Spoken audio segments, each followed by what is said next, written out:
Good morning and welcome to the EUROCELL PLC half-year results investor presentation. Throughout this recorded presentation, investors will be in listen-only mode. Questions are encouraged and they can be submitted at any time using the Q&A tab situated on the right-hand corner of your screen. Simply type in your questions and press send. The company may not be in a position to answer every question received during the meeting itself. However, the company can review all questions submitted today and publish responses where it is appropriate to do so. Before we begin, I would like to submit the following poll. And I would now like to hand you over to CEO Darren Waters. Good morning to you. Thank you, Alex, and welcome everyone to our half one results presentation. Alongside me, Michael Scott, CFO, and as part of our presentation this morning, we'll be updating you on our strategic initiatives, as well as the progress we've made with the Alinet business since the acquisition in March. So let's start with the headlines. And I think, first of all, look, against a tough market backdrop, we delivered a resilient performance with adjusted operating profit up 9% versus half one 2024 on revenues that were up 10%. That was all driven by Alinet, which has performed very well during the first 4 months under our ownership. Although we've seen a modest uptick in new build activity, demand in our core RMI market remains very subdued. And the fenestration sector is being hit hard by a lack of consumer confidence, which is reducing spend on home improvement projects. We're therefore continuing to focus on driving operational efficiencies and cost reduction opportunities. As an example, in Q1, we carried out a restructure of our branch network, which is expected to generate annualized savings of £2 million. We're also continuing to invest in the delivery of our 5-year strategy with good progress on new branch openings and door and window sales in the first half, and more on that later. We're also following through on our commitment to improve shareholder returns through further share buybacks and an increase in the ordinary dividend, with returns of £7.3 million announced so far this year. However, with trading conditions remaining challenging, we are revising our full-year outlook to reflect recent trading activity in Q3, which is trailing behind our previous forecast.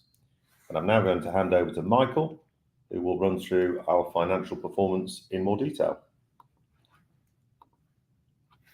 Thanks, Darren.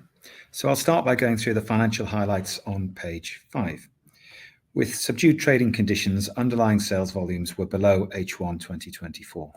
However, flat organic revenues do include further progress with our strategic initiatives, and total group sales were up 10%, bolstered by the acquisition of Alinet in March. Adjusted operating profit increased by 9% compared to H1 24.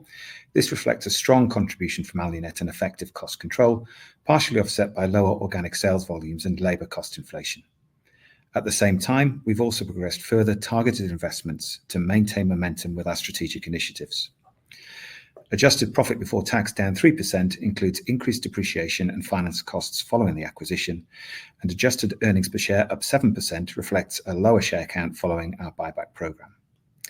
Cash generation remains good, despite being down against a strong 2024, which included a benefit in working capital from falling raw material prices. Net debt at 29 million reflects the impact of funding the Alinet acquisition through our RCF, and with leverage of 0.9 times, we have good headroom on our debt facility.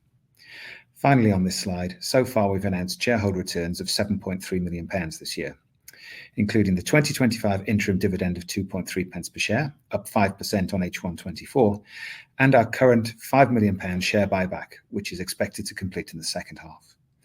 Thereafter, we intend to continue share buybacks, subject always to maintaining a strong financial position. Turning to the full P&L on page 6, I'll come on to the drivers of our sales performance and the other components of EBITDA in a moment, but first, just looking below that line. Depreciation and amortization was 13.1 million, up slightly on H1 24. And with our CapEx programme, lease renewals and Alinet, we expect D&A for the full year to be in the region of £27 million. And just to note that I've summarised all of our technical financial guidance at the end. Finance costs were 2.3 million, up 1 million on H1 24, reflecting the utilisation of our debt facilities to fund the acquisition. The tax rate for H1 was approximately 24%, which is slightly lower than the standard rate due to the benefit of patent box relief. Looking down the P&L, basic earnings per share was 6.0 pence, up 7% on H1 24, and dividends of 2.3 pence I've already covered. Moving to the right of the slide, the first half non-underlying charge of £4 million includes 2.2 million of implementation costs for our ERP replacement project, 1.4 million of termination costs in respect of restructuring, and 0.4 million of acquisition due diligence costs. Later in the presentation, I'll pick up the ERP systems replacement project and our cost reduction initiatives, which include restructuring. Lastly, on this slide, it is worth noting that excluding Alionet, our organic sales, gross margin percentage, and overheads are all flat with H1 2024, demonstrating resilience in the face of very difficult trading conditions and ongoing cost inflation. Moving on to our sales performance, revenues were up 10% on H1, or flat excluding Alionet, with organic volumes 2% lower. As you know, challenging macroeconomic conditions and weak consumer confidence have impacted activity levels in our key markets. Profile sales up 1%, with volumes 2% lower, reflects reduced RMI activity through our trade fabricators, partially offset by a modest improvement in the new build housing market. Overall, in the branch network, sales were down 1%, with volumes 2% lower. This includes underlying RMI volumes down 5%, and we have continued to experience competitive pressure on selling prices in the branch network. However, set against that, we've made further progress with our strategic initiatives, up 4.4 million in the first half, including windows and doors up 8% and e-commerce activity up 41%, plus sales from new branches of 0.9 million.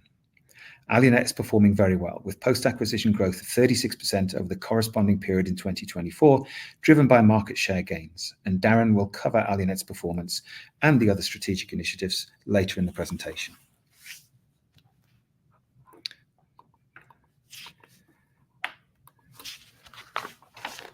Onto adjusted operating profit on page 8. Profit of 10.1 million represents an increase of 9% versus H1 2024. Moving left to right across the chart, the adverse volume impact of 1.1 million reflects organic sales down 2%. The margin benefit of 1.5 million has several components. Whilst revenues include the impact of selling price increases implemented to offset overhead cost inflation, increased competition for limited demand has put pressure on selling prices in the branch network. However, we continue to proactively manage our gross margin and cost base and have delivered stable raw material, recycling feedstock, and electricity prices this year. Alionet has made a strong contribution with post-acquisition profit of 1.6 million, up 1.1 on the corresponding period in 2024. Moving along the chart, labour inflation of 2 million includes the annualisation of our April 24 pay award of 4% and our 25 award of 2%. Plus the increases to employers' NI and the national living wage effective from April this year, which have an annualised cost to us of approximately £3 million. Property costs were at 1.7 million in the first half, including the impact of rent reviews at several operational sites. And variable labour costs are down this year, with lower bonus and variable pay partly offset by higher share-based payments charges. On cost reduction, our previously announced restructuring programs are expected to deliver annualised savings of at least £4 million, most of which should be realised in 2025. And I'll pick those up when I talk about business effectiveness later in the presentation. The other caption to the right includes further targeted investment to maintain momentum in our strategic initiatives. This includes the short-term profit drag of 0.7 million from new branches, where the opening programme will create long-term profit growth.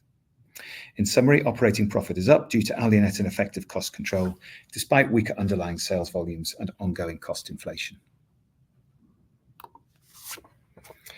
Moving on to CapEx, investment of 6.6 million in H1 includes 2.4 million for the branch network, being a combination of new openings, refurbs, and relocations, with the balance primarily maintenance CapEx. Our guidance for 2025 is for total CapEx, including Alionet, of approximately 13 million. This is below our previous guidance of 15 million, reflecting the focus on careful cash flow management. However, we continue to invest to drive the 5-year plan. The guidance includes £3 million for strategic initiatives, such as new branches, refurbs, and relocations, plus racking for windows and doors. There's also £3 million for facilities, welfare, and safety improvements across our property estate, and £2 million to develop our IT infrastructure, including ongoing cyber defences, with the remainder largely maintenance CapEx. As noted earlier, implementation costs for cloud-based IT solutions are charged to the P&L rather than capitalized. Our ERP system replacement falls into this category, with 2.2 million charged to the P&L as a non-underlying item in the first half, taking the total project costs incurred to date to 4.4 million. We estimate non-underlying costs on the ERP project will be approximately 6 million for the full year, and I'll provide further detail on the project itself later in the presentation. Coming back to CapEx, the lower chart illustrates that we have manufacturing capacity in place well ahead of demand, which is an important component of being well paced to deliver on our strategy. Turning to the full cash flow, which sets out the components of an increase in net debt of 25.9 million in the first half on a pre-IFRS 16 basis. This follows the acquisition of Alionet in March, which was funded from our debt facility. Moving left to right across the chart, cash generation has continued to be good. An outflow from working capital of 0.9 million in H1 follows a significant inflow across the 23-24 period, driven by stock reduction, and includes June 25 stock and debtor days in line with their June 24 comparatives. Looking ahead to the full year, we're guiding to an outflow of approximately £3 million, including the impact of Alionet's growth. This is also better than our previous guidance of a £6 million outflow, with our continued focus on efficient working capital management. Non-underlying costs result in an outflow of 3.8 million, and tax payments of 1.3 million are offset by share-based payments and other non-cash items. The cash consideration for Alionet net of cash acquired is 20.2 million, and CapEx payments of 7 million include the asset additions covered earlier, plus a small reduction in our capital creditor. After financing charges of 0.9 million, share buybacks of 3 million, and dividends paid of 3.9 million, this results in a pre-IFRS 16 net debt of 29 million at the end of June. IFRS 16 adds 70 million to debt, which you can see in the reconciliation table is up 10 million compared to December 24. This reflects the impact of leases acquired with Alionet, branch openings and lease renewals, a total of 19 million pounds, less cash payments on leases of 9 million, which are accounted for within net cash from operating activities on the left of the chart. Overall, this leaves us with a strong balance sheet and liquidity position, with leverage at 0.9 times EBITDA on a pre-IFRS 16 basis, and good headroom on our £75 million debt facility, thereby providing security, flexibility and options for the future. Turning to capital allocation, we'll continue to drive shareholder returns through a combination of an increasing ordinary dividend and share buybacks. Moving left to right across the chart, our approach to capital allocation is to prioritise organic investment in line with our strategic plan, supporting initiatives to drive profitable growth in the branch network, continuous improvement in operations, and to upgrade our IT systems. On dividends, our policy recognises the importance of the ordinary dividend. We believe an increasing dividend is right for this business, providing a predictable income stream for our investors, with this year's interim up 5% on H1 2024. The board has also taken the decision that employee incentivisation by equity should be through shares acquired rather than issued, and our target is to hold sufficient treasury shares to satisfy employee share options expected to vest over the next 2 years. Moving across the chart, we believe Alionet demonstrates our disciplined approach to acquisitions, with a very clear strategic fit and a compelling financial justification. Thereafter, we intend to enhance shareholder returns through share buybacks. The £15 million buyback launched in January 24 was completed earlier this year, and the additional £5 million buyback announced in March 25 is expected to complete in the second half. Looking further forward, we intend to continue the buybacks, subject always to maintaining a strong financial position, with net debt not to exceed 1 times EBITDA, unless there's a clear short-term deleveraging plan in place. So to sum up, a resilient financial performance with adjusted operating profit up 9% in the first half. We continue to focus on cost reduction and cash flow management, and cash conversion remains good. The business is well positioned to successfully deliver our strategy with well-invested facilities and available operating capacity. We have a strong balance sheet and good liquidity, with shareholder returns of £7.3 million announced so far this year, and we intend to continue the share buybacks into the future. With trading conditions remaining subdued and sales through the summer falling behind our forecast, our full-year outlook is below previous expectations, but we are convinced that the medium and longer-term prospects for our sector remain attractive. Finally, to the right of the slide, there's a summary of our technical financial guidance, which I hope is helpful. And with that, back to Darren to update on progress with our strategy. Thank you, Michael.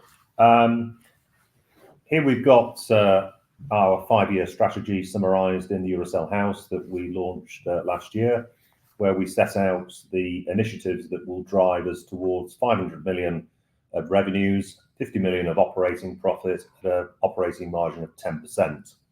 I'm going to start though by talking about Alinet, and really just a reminder of the acquisition that we announced in March and the rationale, which was primarily driven by the need to gain a foothold in aluminium, which now accounts for 36% of the residential fenestration market by value. However, as part of the deal, we acquired two important product adjacencies: solid timber core entrance doors and aluminium garage doors, which are both highly complementary to our home improvement proposition. We valued these businesses at £29 million, representing a 6.5 times multiple of Alinet's 2024 EBITDA, with an initial payment of £22 million. So, since we acquired the business back in March, the Alinet group has performed very, very well under our ownership and in line with our acquisition model. Sales in the first 4 months across all 3 product categories were up significantly versus the same period in 2024. On aluminium profile, sales increased by 30%, driven by market share gains, with 10 EUROCELL fabricators committing to switch to the Alinet Illuna profile. The launch of the new Illuna Plus window system and roof lantern provides a full residential solution to fabricators and installers, with fewer components and faster fabrication and installation times. Alinet fabricators are also being recruited onto our door and window initiative, which has already generated 1.2 million in orders through the branches. Door sales are up 56%, with the brand really starting to build a strong reputation in the trade for innovation, quality and service. The new sleek skin door, launched earlier this year, is already proving to be popular and now accounts for 15% of door sales. Garage door sales are up 20%, and the new Premier Line sectional door is gaining share with installers. So, a strong start, and we're confident that the business will continue to take share as we win and onboard more customers. Turning to the branch network next, and again, a reminder of the ambition behind this initiative, which is to grow the network to 250 sites by 2028, as well as relocating a number of branches to better locations as leases expire. And over the last 9 months, we've added 9 new branches and carried out 6 relocations. All the new branches are in the southeast, where we were underrepresented, and these are trading in line with expectations. The relocations are all performing better than the previous sites. At our new Croydon branch, we are trialling an alternative trade counter format, which, based on early evidence, will become the blueprint for all future openings. In June, we launched our new Power Reward scheme. This scheme gives members a range of benefits, including savings on big brands and points on every pound that is spent through the branches. It also allows us to tailor promotions with different customer types, with extra points on specific product categories to drive improved share of wallet. To date, we've signed up 4,300 customers, with an encouraging sales uplift across this cohort of early adopters. Next, on our door and window initiative, we've completed the rollout across all branches by the end of June. Door and window sales in the first half are up 8% across the network in a market that is down. However, if you compare that against the 2023 baseline, that was the year before we kicked off this initiative, we're up 17%. And that differential has increased in the last 2 months to 25%. So whilst progress has been a little slower than we'd originally expected, there are some regions who are performing very strongly, like Yorkshire, where we're up 49% against 2023. And we therefore remain confident in this initiative and our ability to deliver on our strategic target, as we spread best practice across the network and achieve consistent levels of performance across all regions. Quote conversion remains high at 44%, which I'm sure you'll agree is very strong. And next on to web sales. So digital sales continue to accelerate, with H1 sales up 41% versus 2024, with the bulk of this coming from new accounts, 65% of which are trade customers, driven by a 39% increase in organic traffic. 45% of our online sales are click and collects, which is a 1-hour service that we introduced last year, and that's proving to be very popular. Return on sales remains healthy at 34%, and we will therefore continue to invest in developing this platform. On extended living, garden rooms and extension sales were at 50%, but our return on sales is still below our 10% target due to the high cost of lead generation and sales overhead. We're therefore exploring a variety of options to improve this product category, including raising selling prices. On people first, we're continuing to focus on improving the culture at EUROCELL by improving safety and raising employee engagement. Our new employee forum launches this month with 60 representatives elected across the whole business. Our new careers website and applicant tracking system has resulted in a significant increase in direct hires, which are now running at 90%. While safety performance has slipped in the first half, we're still 40% better than we were in 2023, and we remain focused on getting to world class. I'm now going to hand back to Michael, who's going to cover off business effectiveness and ESG leadership. Thanks, Darren. With business effectiveness, we're embedding a continuous improvement philosophy, which is highlighting opportunities for improved efficiency. Our previously announced cost reduction initiatives should deliver £4 million of annualised savings. They include restructuring the branch network by removing a layer of regional management and reducing the size of the sales force, and in parallel, upskilling branch managers to drive greater ownership for branch performance. This restructuring was completed at the end of Q1 and will generate annualised savings of £2 million. We've also identified further overhead cost reductions of £2 million that will be realised in 2025. Looking forward, we're targeting more cost savings and working on initiatives in operations such as scrap reduction and process innovation to drive material efficiency and yield benefits. We're also looking at improved labour utilisation and better use of our operational footprint. As you know, under the business effectiveness pillar, we're also replacing our ERP systems. The first part of this is a new trade counter system for the branch network. Intact IQ will transform the way we interact and transact with our customers in the branches, including simplified processes and the use of electronic point-of-sale functionality. The second part is a new ERP system to support all of the functions of the business. With IFS, the objective is to improve efficiency via the automation of standardization of business processes and deliver better management information for faster decision-making. The project is progressing on time and to budget, with the next 9 months critical to its overall success. As previously reported, we estimate total costs will be approximately £10 million over the 2024 to 26 period, with 4.4 million incurred to date, and we expect transition will take place around mid-2026. We'll continue to manage risk on this very carefully with board oversight and a highly experienced IT director in place. With ESG, we want to be recognised as a truly responsible company. EUROCELL is already a leader in PVC recycling, preventing 3 million waste windows being sent to landfill every year.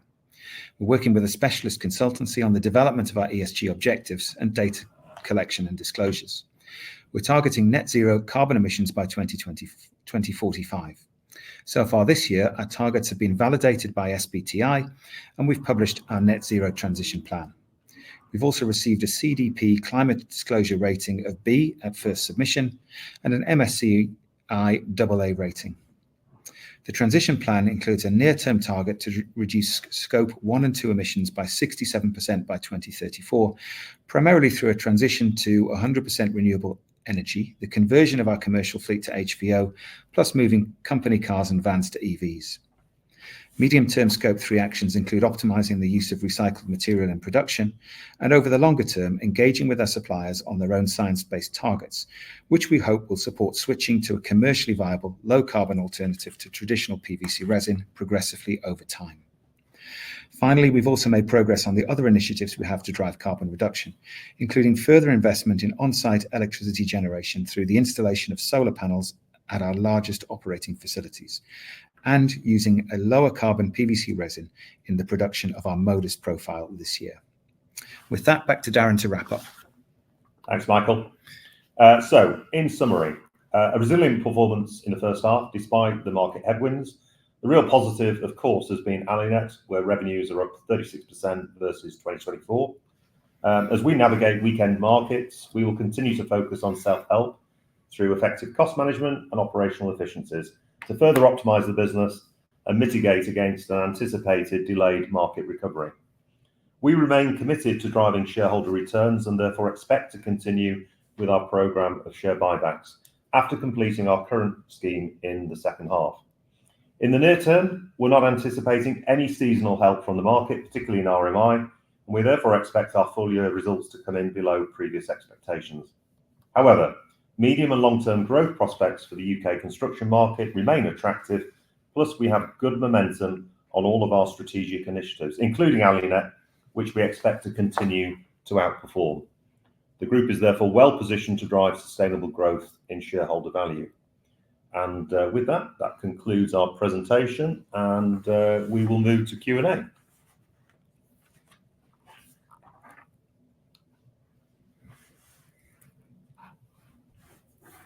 So I think we've got some questions already been submitted. First one is about the share price and it being, well, it looks like it's being increasingly disconnected from broker forecast profitability over the next few years. Do forecasts need to come down? And if not, should the company get more aggressive with share buybacks at these levels? I'll pass that to you, Michael. Yeah, so fair observation. Forecasts did come down yesterday. There was a reduction of £3 million in profit for 2025 and £5 million of profit for 2026. So that disconnect is no longer there. This was all about market recovery and if and when a market recovery will take place. And our basis for planning at the moment is assuming flat markets for at least the next couple of years. In terms of the share buyback, yes, absolutely, I understand the point there. As we've said in the presentation, our intention is to continue to drive returns through share buybacks. I note that the brokers have included a forecast that we continue that at £5 million over the next few years. The key point here is that we recognise the benefit, particularly at this level of share price. It's a good investment in ourselves. We do need to make sure that we always maintain a strong financial position, and I would define that as maintaining net debt at or below 1 times EBITDA on a pre-IFRS 16 basis. And I think as long as we're in that place, subject to any other circumstances that might exist, we would be keen to progress with the share buybacks. But there's a couple of questions here on a very similar theme around broker forecasts and whether we can be more specific on our ranges in terms of, yesterday's RNS referred to our expectations being lower than previously, and you've heard us say that during the course of the presentation today. I think that's a reasonable question to ask, particularly when you don't have access to the research. So we'll take that on board and we will look at that. One of the challenges with that is the huge amount of uncertainty we have at the moment in terms of predicting where things are going to land. I think what the brokers have done is taken our first half performance, which represents a flat performance in the organic business plus the benefit of Alinet, and assumed that continues into the second half. So where they've landed is exactly that, assuming we have a flat second half and then building the benefit of Alinet in on top of that. And I confirmed on the call yesterday that we believe that's a reasonable place to pitch things. But we will take away the point around ranges, and we will take away the point around giving where you don't have access to broker research. Can we engage with third parties who'll make research available to retail shareholders? That's a fair question to ask, and we need to look at that. So we'll do that, and we'll see if we can make some progress in that area. Question here from Toby, reference Alinet. Saw a strong revenue performance in half one. What is the annualized run rate now? You'll have that, Michael. So. Yeah, well, look, I think Alienet's going to deliver sales probably at around about 45 to 47 million pounds of this year. That's what I think the brokers have built into their guidance. which is just a little bit up on what we gave them when we made the acquisition. So again, they've looked at the first half performance and increased that a little bit. And then, the run rate of that, if you just assume that run rate continues into 2026, you're going to get, decent growth into 2026 as well, somewhere probably 55 to 60 million pounds based on the current performance of the business. Yeah. In terms of cost synergies, so there's a question here, one of the four that Toby asked, are there any cost synergies or will any margin improvement be down to revenue synergies and positive operational gearing? I think we do see some opportunities, absolutely. As the business scales up in terms of sales, we're not anticipating that we're going to need to add in any significant additional overhead. So yes, the margin we think will improve. Will Alinet continue to be reported as a separate division? I think it will in the medium term as we go through the earn-out. But look, it doesn't mean that will always be the case, but it will for now. Can you describe the aluminium frame market value, shares, number of players? Well, look, there's about a dozen aluminium system companies operating in the UK today. The market is, in terms of residential, which is the part that we play in, we don't currently service the commercial market, which has always traditionally been dominated by aluminium. So residential, we think, is about a £250 million market. We, at the point of acquisition, had a 6% share. That market share is obviously increasing in line with the sales. We think it's feasible to get to a 20% share of the market. So, sales of, heading towards 50 million. We're obviously on that kind of trajectory with the customers that we're acquiring, and we've got new products that have come to market. So one of the key factors this year has been the launch of the new Aluna Plus window system, because prior to that, Alinet really didn't have a competitive window system offering. Now that we've got that will give a further sales boost, and we've got more products coming through in the pipeline next year. So look, lots of growth opportunities, and being honest, I wouldn't rule out as looking at the commercial market in due course. It's equivalent in size to the residential aluminium markets, and certainly it's something we would aspire to break into. But right now, our focus is all about residential. That's the space we play in, and we think there's plenty of growth there for us. So hopefully that deals with those, Toby. I think that's it for now. At the moment, that's it. Yeah. So I just to follow up as well on the broker forecast point, I should also have said that the headlines of those broker forecasts are available on our website, but I do appreciate that's very different to having research available. So yes, absolutely, we'll look at that. That's great. Darren, Michael, if I may just jump back in there, and thank you for addressing those questions for investors today. And of course, the company can review all questions submitted today and will publish those responses on the Investor Meet Company platform. But Darren, before I redirect investors to provide you with their feedback, which is particularly important to yourself and the company, could I please just ask you for a few closing comments? Sure, thanks, Alex. Well, look, these are challenging times. I'm not going to try and sugarcoat it. The market is challenging, particularly the RMI market. But I think we're doing a good job of navigating that. If you look at the core business, so excluding Alinet, based on flat sales, we've maintained overheads at a flat level versus 24, and we've also held our margin, which is no mean feat in what is a very competitive market. So I think in terms of the things that we can control, we're doing a really good job. The Alinet acquisition has not overly stretched the balance sheet. We should finish this year below 1x leverage. And as I said, the acquisition has bedded in well and performing ahead, I think, of our expectations in terms of the acquisition model. And we're confident that will continue to outperform, as I've said.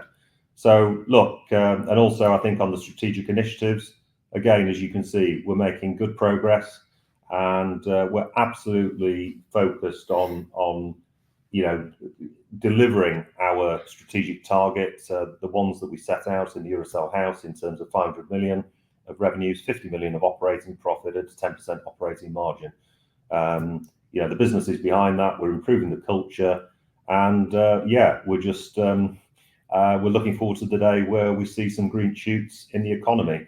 We're not expecting that anytime soon, as we said, but we are working hard to further optimize the business. And when we do emerge the other side, I'm confident that we'll be in a very, very strong position, and our earnings should see a boost because of that.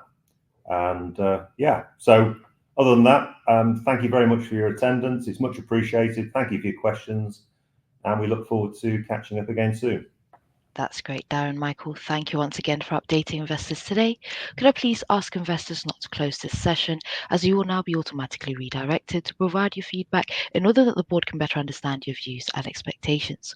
This will only take a few moments to complete, and I'm sure will be greatly valued by the company. On behalf of the management team of EUROCELL PLC, we would like to thank you for attending today's presentation, and good morning to you all.